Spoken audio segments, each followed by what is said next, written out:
फतेहाबाद की श्री राम सेवा समिति धर्मशाला में आज शहर के पार्षदों और नगर परिषद के चेयरमैन राजेंद्र सिंह ने एक मीटिंग की।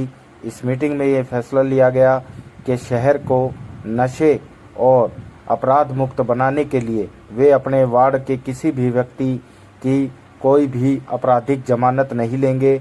उन्होंने साफ साफ कहा कि यदि कोई व्यक्ति उनके वार्ड में अपराध करता है तो वे किसी भी व्यक्ति की जमानत नहीं देंगे। इस मामले में उन्होंने ज्ञापन फतेहाबाद के विधायक को भी सौंपा।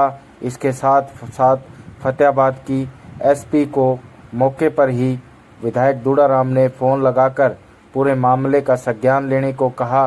देखिए हमारे चैनल की एक खास रिपोर्ट। शहर के अंदर चोरी का मसला या नशे की दो बातें हैं, ये बात ठीक है, लेकिन सरकार की तरफ से उसकी पूरी कोशिश रहेगी किसी प्रकार की भी कोई चोरी का पुरंदा ना हो, नशे के मामले में रोकथाम हो। आज शहर के मुख्य आदमी, नगर पालिका सारा हाउस है, शहर के मुख्य आदमी, डिपार्टमेंट प्रधान सारे आए हुए हैं। सर हमारी तरफ से कोशिश ये रहेगी कि किसी प्रकार की शहरवासियों को दिक्कत ना हो। आपके सामने मैंने एसपी साहब से बात की है, रात भी बात की थी, कल परसों भी बात की थी। किसी प्रकार से भी किसी भी शहर में चाहे मंडी में चोरी की या नशे के मामले में इस पर पूरा ध्यान देगी सरकार। और मैंने एसपी साहब से बात करी, और भी कहीं जरूरत बात करने की जरूरत पड़ी एसपी साहब से, कुछ सीनियर अधिकारियों से करेंगे ताकि शहर में किसी प्रकार की कोई चोरी का मामला ना आए, कोई नशा का जो है इसको रोकें, ये हमारी कोशिश रहेगी। तो गश्त जारी रहेगी सर आने वाले दिनों में? आप बेचिंत रहिए, पूरी आपने रात देखा हुआ पूरी गश्त है, आज सुबह भी देखा हुआ, एक पूरी गश्त रहेगी, किसी प्रकार कोई कमी नहीं आएगी। तो साहब एक बात और, 14 तारीख को बंद का आह्वान किया गया संगठन की तरफ से, तो उसके बारे में आप क्या कहना है? आप मिले मेरे से, एसपी साहब से मैं भेज रहा हूँ। हमारी कोशिश, हमारा निशाना एक है कि चोरी ना हो, नशा ना हो, किसी तरह इसका इंतजाम करना है, हमारा ये बात। ठीक है। पार्षद मुझसे पहले भी, इससे पहले भी एक बार मिले थे, तो उन्होंने कुछ जो सिटी के अंदर लॉ एंड ऑर्डर और जो क्राइम की सिचुएशन है उस पर बैठ के हमने चर्चा करी है। तो पहले भी वो लोग कुछ हमें पॉइंट्स बता के गए थे जिनका हमने, पुलिस ने उनका संज्ञान लेते हुए हमें पूरा करा था। तो आज भी वो कुछ हमें एडिशनल पॉइंट्स बता के गए हैं कि ये वो कुछ प्रॉब्लम्स हैं जो वो फेस करते हैं। और हम लोग भी चाहते हैं कि पार्षद जो हैं वो जनता के प्रतिनिधि हैं, क्लोजेस्ट जो हम कहते हैं third tier of the democracy है। तो ये जनता की बात भी हमारे तक पहुंचाएं, और जो इनको परेशानियां फेस करनी पड़ती हैं पुलिस के साथ इंटरेक्शन में, वो हमारे साथ शेयर करके गए हैं। और साथ में जो हमारे लिए हमारे साथ जो कोऑपरेशन कर सकते हैं, चाहे वो इंटेलिजेंस शेयरिंग है, इन्फॉर्मेशन शेयरिंग है, चाहे सीसीटीवी कैमरास लगाना है, चाहे वो जैसे एक पब्लिक का रिप्रेजेंटेटिव जिस टाइम पे हम लोग चेकिंग करते हैं, पुलिस की चेकिंग करते हैं, नाकाबंदी करते हैं, चलानिंग करते हैं, उस टाइम पे भी वो हमारे साथ रहे। ये सब बातों पे चर्चा हम लोगों ने करी है, और होपफुली सब चीज़ों से जो फतेहाबाद की जो सिक्योरिटी सिचुएशन है वो और इम्प्रूव करेगी। गश्त अच्छी देखने को मिली है जी इन दिनों में पुलिस की, तो लोगों का ये मानना है क्या वो गश्त आगे भी जारी रहेगी पुलिस की? जी बिल्कुल, ये गश्त जो है ये प्लान के तौर से हमने करी थी। जो साल की स्टार्टिंग में थोड़ा सा बात आई थी कि बर्गलरीज हो रही हैं, तो उनको हमने पॉइंट्स को आइडेंटिफाई करके हमने फुट पेट्रोलिंग भी स्टार्ट करी थी। और ये जो हमें थोड़ी एडिशनल व्हीकल्स भी अब प्रोवाइड की गई हैं, उनसे भी हमने गश्त करी है। ये पहले से हम लोग कर भी रहे हैं और आगे भी कंटिन्यूड रहेगी। जिस प्रकार से आज का भी जो चेकिंग अभियान है, ये हमने एक पॉलिसी बनाई थी इस ईयर की स्टार्टिंग से, जनवरी से, कि हर 2 हफ्ते में हम किसी ना किसी प्रकार की स्पेशल चेकिंग करेंगे।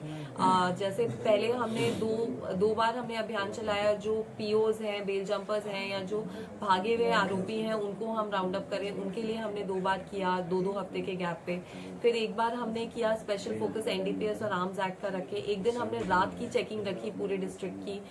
2 बार हमने कोम्बिंग और सर्च ऑपरेशंस जिसे हम कहते हैं कि जो ज्यादा अफेक्टेड एरियाज हैं उसमें हमने स्टेट नारकोटिक्स कंट्रोल ब्यूरो की टीम को भी साथ लेके हमने चेकिंग कंडक्ट करी है। साथ में एक हमने और भी हमने स्टार्ट करा हुआ है कि जो पिछले 5 साल के जो भी प्रॉपर्टी ऑफेंडर्स हैं, चाहे वो चोरी है, स्नैचिंग है, बर्गलरी है, मोटर व्हीकल थेफ्ट है, उनकी हमने पिछले 5 साल की लिस्ट बनाई है, जिनको अब एसएचओस भी चेक कर रहे हैं, सीआईए टीम्स भी चेक कर रही हैं हमारी, ताकि जो लोग बाहर आए हुए हैं कहीं वो फिर से ये जो अपराध है इनको ना करें। इस पर्पज से हमने करा हुआ है, और ये हम पहले से कर भी रहे हैं और आगे भी ये बिल्कुल जारी रहेंगे। आपने बताया कि रिकवरी भी काफी हुई है इन दिनों में, नशे की धरपकड़ भी जो अच्छी खासी की गई है इन दिनों में। जी कमर्शियल क्वांटिटी में हमने काफ़ी रिकवरीज करी हैं, अफीम की, चरस की, डोडा पोस्ट की। तो हम लोग होपफुल हैं कि आगे भी इसी प्रकार की जो ड्रग्स की जो भी सप्लाई है फतेहाबाद में, उसको हम कंट्रोल करने में सक्सेसफुल रहेंगे, सक्षम रहेंगे। हमारा पूरा प्रयास है और सारी तरफ से हम लोग जो ड्रग पेडलर्स हैं उनको चोट मारे, जो ड्रग स्मगलर्स हैं हम लोग उनकी प्रॉपर्टी अटैचमेंट की प्रक्रिया में भी कर रहे हैं। साथ में पिट NDPS में, जिसमें 1 साल का प्रिवेंटिव डिटेंशन होता है, उसमें बताना चाहूंगी कि हमने पहले 4 केसेस बनाए थे, पर उनमें से 2 लोगों को तो हमने वैसे ही अरेस्ट कर लिया केसेस में। तो अभी 2 केसेस हमने पिट NDPS में, जिसमें 1 साल तक की प्रिवेंटिव डिटेंशन हो सकती है, वो भी हमने बनाए हैं और वो भी अंडर कंसिडरेशन है। और इसके अलावा जो बाकी जितने भी केसेस रजिस्टर हो रहे हैं, हम उनकी लिस्ट बना के बार बार जो क्रिमिनल्स हैं उनके अगेंस्ट क्या क्या हम एक्शन ले सकते हैं कानून के अंतर्गत, वो सब हम लोग स्टडी करते रहते हैं। अभी प्रॉपर्टी अटैचमेंट के लिए भी हमने मूव किया हुआ है। तो होपफुली इन लोगों पे जब इकोनॉमिक प्रेशर भी आएगा, सामाजिक प्रेशर, इकोनॉमिक प्रेशर और वैसे जो पुलिस का अरेस्ट वगैरह का जो प्रेशर है, जब तीनों तरफ से इनके ऊपर प्रेशर आएगा तो ये लोग ये काम छोड़ देंगे या फतेहाबाद छोड़ देंगे। 14 मार्च को बंद का ऐलान किया जी कुछ सामाजिक संस्थाओं ने, तो आपको अपील करना चाहेंगे शहरवासियों से कि भरोसा दिलाना चाहेंगे उन्हें? जी देखिए, ये मेरे ख्याल से 2-4 स्ट्रे लोग हैं जिन्होंने किया है। वो थोड़ा सा मिसरिप्रेजेंटेशन भी उस दिन फ्राइडे को जो हमने जब लोगों से बातचीत करी तो सामने आया उनकी तरफ से।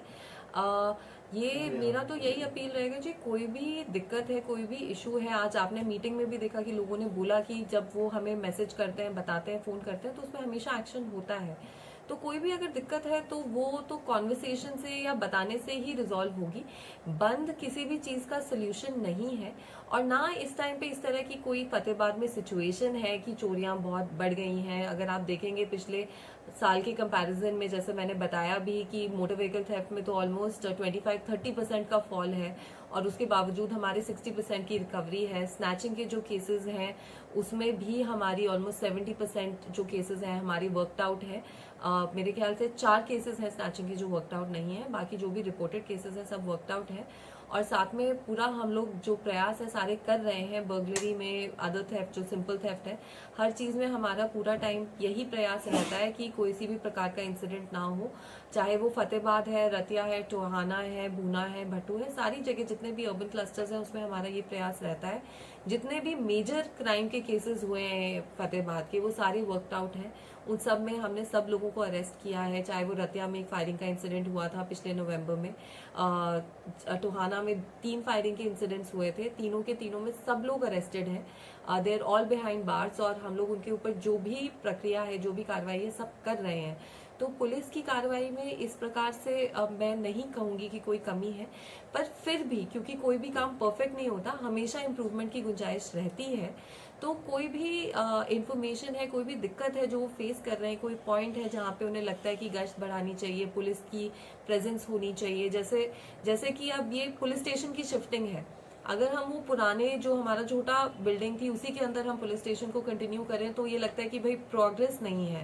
पुलिस स्टेशन में रिक्वायरमेंट है अलग, हम आईओस बहुत स्टेशन करते हैं, पब्लिक आती है तो उनको बैठने की जगह भी होनी चाहिए, बच्चे होते हैं उनके साथ उनके लिए भी जगह होनी चाहिए, वॉशरूम भी होना चाहिए, हैंडीकैप के लिए भी फ्रेंडली होना चाहिए। तो वो पॉसिबल नहीं था उस पुरानी बिल्डिंग में इन सारी चीजों को अकोमोडेट करना, तो हमें शिफ्ट करना पड़ा। लेकिन जो ये बात सामने आई कि लोगों को दिक्कत का सामना करना पड़ रहा है, उनको वो दूर पड़ता है, तो उसका सोल्यूशन था जो बैठ के डिस्कस किया गया कि जो उसकी बीट थी वो वहां बस स्टैंड में शिफ्ट कर दें ताकि लोगों को उतना ट्रैवल ना करना पड़े। तो जो भी प्रॉब्लम जनता फेस करती है उसका कोई ना कोई सोल्यूशन निकल सकता है, पर वो कॉन्वर्सेशन से ही निकलेगा। वो बंद डिक्लेयर करके जिससे मतलब आम जनता को ही ज्यादा दिक्कत होगी, जो व्यापारीगण है उन्हीं को लॉस होगा। तो बंद डिक्लेयर करने से कोई औचित्य, कोई सफल नहीं होगा। और जो व्यक्ति ने ये डिक्लेयर भी किया है बंद, वो कभी आके ना मुझसे मिलाए, ना डिप्टी साहब से मिलाए, ना SHO से मिलाए। अगर कोई दिक्कत है तो आके हमसे डिस्कस करें, बताएं। तो ये तो एक पॉलिटिकल कलर या उस तरह का उनका पर्पस लग रहा है। तो मैं तो यही अपील करूंगी जनता से कि कोई दिक्कत है तो हमारे पास आए, हम उसे रिजॉल्व करेंगे। बंद से कोई भी औचित्य मीट नहीं होता। और जितने भी लोगों से हमने बात करी है तो वो सबने कहा है कि वो बंद में पार्टिसिपेट नहीं करना चाहते, ना वो अनाउंसमेंट का पार्ट है और ना वो पार्टिसिपेट करना चाहते। ठीक है, धन्यवाद।